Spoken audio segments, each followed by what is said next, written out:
আরেকজনের মুখ দেখেন না, মানসিকভাবে দূরত্ব সৃষ্টি হয়ে গেছে, তাদের মানুষটির হৃদয়ে বর্তমানে আপনার প্রতি হঠাৎ করে প্রেম ভালোবাসা পুনরায় জাগ্রত হয়েছে, এমনটি আমি লক্ষ্য করছি। হঠাৎ করে কোন একটা কারণে তার ভিতরে প্রেম ভালোবাসা হঠাৎ করে লাফ দিয়ে জাগ্রত হয়ে গেছে, তার মনের মধ্যে আপনার প্রতি সত্যিকার অর্থের অনুভূতি তৈরি হয়েছে, যার ফলে জুন থেকে জুলাই মাসের মধ্যে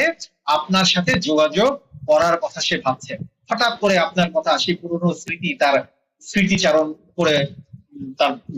ব্রেনে চলে আসে, এই জন্য হঠাৎ করে দেখা গেছে যে আপ্লুতে, আবেগ আপ্লুতে সে একেবারে আপনার প্রতি তার ভালোবাসা উথলে পড়ছে, এরকম একটি সিচুয়েশন হঠাৎ করেই তৈরি হয়েছে, এমনকি আমি দেখতে পাচ্ছি। তবে আপনি যদি তাকে ব্লক করে রেখে থাকেন, যে একেবারে ব্লক করে দিলেন, অথবা যোগাযোগ বিচ্ছিন্ন হওয়ার পরে আপনি আপনার বাসস্থান, ফোন নাম্বার, সবকিছু, আপনার মেইল অ্যাড্রেস বলেন, ফেসবুক অ্যাড্রেস বা সবকিছু আপনি চেঞ্জ করে ফেলেছেন, সেক্ষেত্রে আপনার সাথে